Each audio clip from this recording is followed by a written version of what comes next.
बिस्मिल्लाहिर्रहमानिर्रहीम। अस्सलाम वालेकुम नादरीन, आप यूट्यूब चैनल देख रहे हैं, मैं इमरान खान। नादरीन, सबसे पहले तो एक ये अफसोसनाक हरकत की है पाकिस्तान की मीडिया ने। तलत हुसैन का प्रोग्राम है और वहाँ पे शेर अफजल मरवत साहब थे। इन्होंने बड़ी घटिया ज़ुबान इस्तेमाल की है और मुबैना तौर पर समीना पाशा साहिबा के बारे में इस्तेमाल की है। इंतहाई अफसोसनाक है, परले दर्जे की बेशर्मी है। और देखिए, जब दलील ख़त्म हो जाती है तो फिर जलील लॉन्च कर दिए जाते हैं। मैं तो यही देख रहा हूँ। यानी पाकिस्तान में एक खातून होना वैसे ही मुश्किल है और ख़ातून होते हुए मीडिया में काम करना तो उससे ज़्यादा मुश्किल काम है। यानी ऐसा लगता है कि नामुमकिनात में से है। ख़वातीन रोज़ाना जिस सूरत हाल का सामना करती हैं वो हम सब जानते हैं। उनको हरास किया जाता है, परेशान किया जाता है। मैं क्योंकि मीडिया इंडस्ट्री में हूँ तो मैं ये चीज़ें लगातार इतने सालों से देखता चला आया हूँ। अपने तौर पे आप कोशिश कर सकते हैं, लेकिन ये इतनी बड़ी मीडिया इंडस्ट्री है और इसके अंदर इतना इस्तेहसाल किया जाता है ख़वातीन का कि आपको अंदाज़ा भी नहीं है। बाहर से सारा कुछ टिप टॉप लगता है, लेकिन इसके अंदर एक बड़ा गंद है पाकिस्तान में। लेकिन अब बदकिस्मती उससे ज़्यादा ये है कि ख़वातीन जो पहले ही बड़ी मुश्किल से काम कर रही हैं, उनमें एक खातून ने साबित किया कि वो हवा के मुखालिफ भी चल सकती है। उसने साबित किया कि वो गो विद द फ्लो नहीं होगा। यानी उन्होंने रवायत को तोड़ा। नॉर्मली ख़वातीन के खड़े हो जाने का, डट जाने का यहाँ पे कोई किसी किस्म का कॉन्सेप्ट ही नहीं है पाकिस्तान में। ख़वातीन जो है वो फ़्लो के साथ जाती हैं, जो सिस्टम जा रहा है उसके साथ उन्हें काम करना पड़ेगा। ख़वातीन को कंप्रोमाइज़ करना पड़ता है पाकिस्तान में।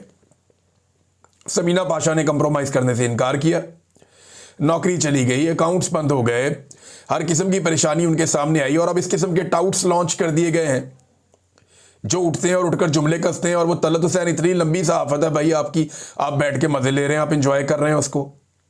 और ये पहली मरतबा नहीं है तलत हुसैन के। अगर आप कुछ थंबनेल सोशल मीडिया पे गर्दिश कर रहे हैं, अगर उनको निकाल कर आप पढ़ें तो वो बड़े ज़ूबानी किस्म के हैं, बहुत अजीब किस्म के हैं। यानी इतनी लंबी सहाफ़त करने के बाद ऐसी बेशर्मी और ऐसी डिटाई मेरी समझ से बाहर है। कुछ अर्सा पहले एक और सहाफ़ी भी इनके प्रोग्राम में बैठ के ऐसी ज़ूबानी बातें कर रहा था।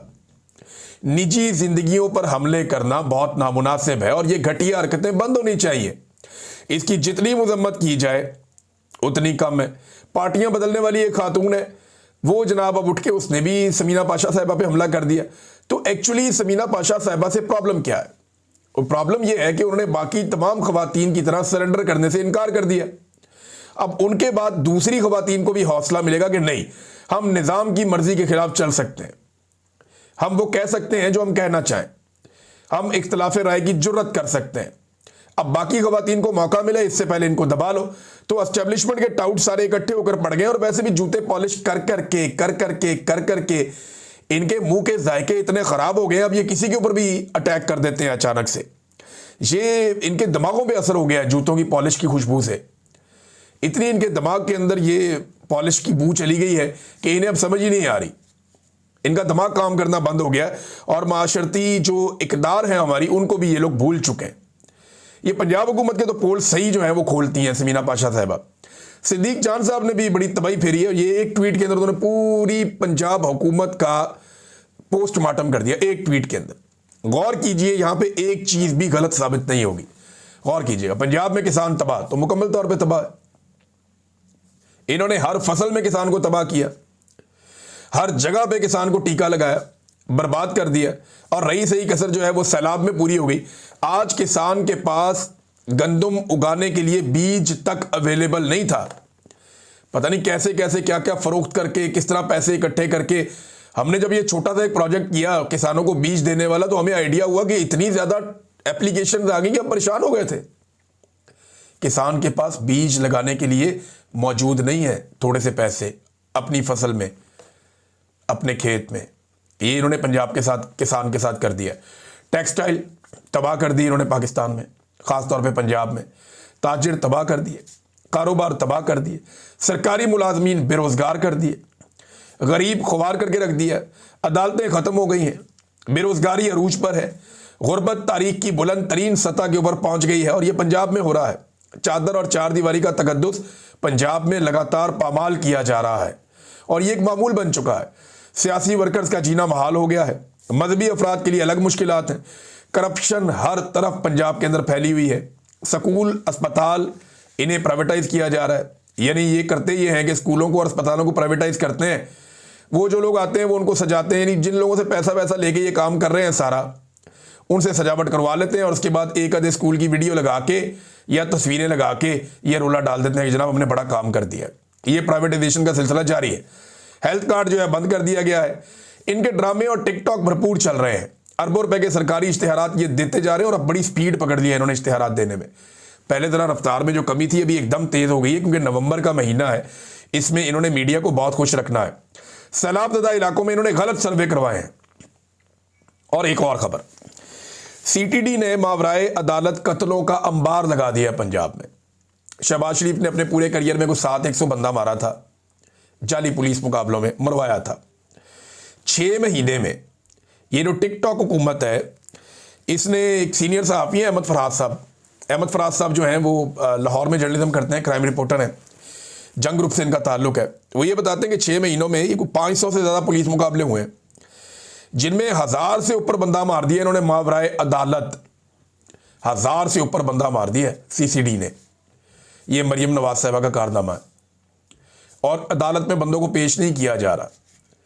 आप अदालत में लेकर जाएं, कानून का कोई तरीकाकार होता है, कोई इंसाफ होता है। कहते नहीं, बंदा मार दो, बस जस्टिफाइड है, मारी जाओ, बंदे फड़काई जाओ।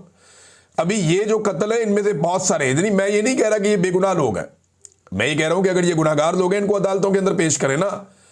जब कानून के मुताबिक सजा होगी तो दोबारा किसी की जरूरत भी नहीं होगी। लेकिन जब आप मावराए अदालत कत्ल करेंगे तो सिर्फ बदमाशी है ना। तो एक बड़ी ताकत दूसरी ताकत को कुचल रही है, हम तो ये देख रहे हैं। तो कानून की ताकत कहां पे है? कानून तो पूछ नहीं रहा। जो यहां पे लाहौर हाई कोर्ट में चीफ जस्टिस हैं वो सवाल उठाने के लिए तैयार ही नहीं है। कोई अदालत इसके ऊपर नोटिस ही नहीं लेती।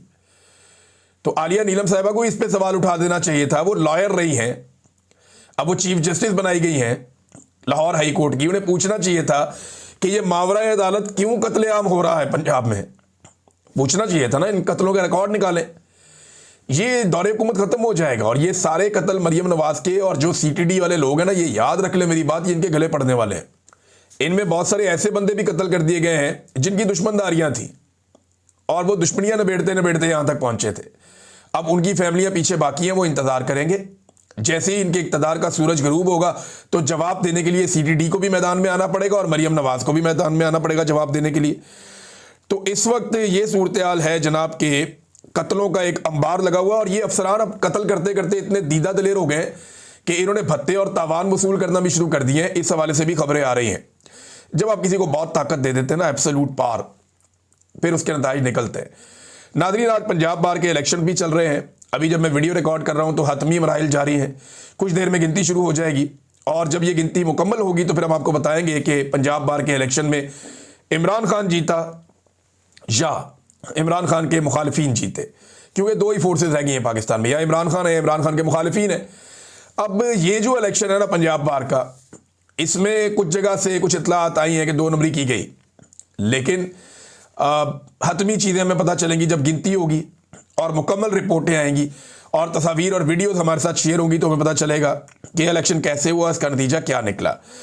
नाज़रीन, इमरान इस्माइल साहब की, फवाद चौधरी साहब की, ये जो इन्होंने जोर दिया, इनकी मुलाकात भी हुई, शाह महमूद कुरैशी साहब से मुलाकात हुई। इमरान इस्माइल साहब ने दावा किया कि उन्होंने जाकर अडियाला में भी मुलाकातें की कुछ लोगों से।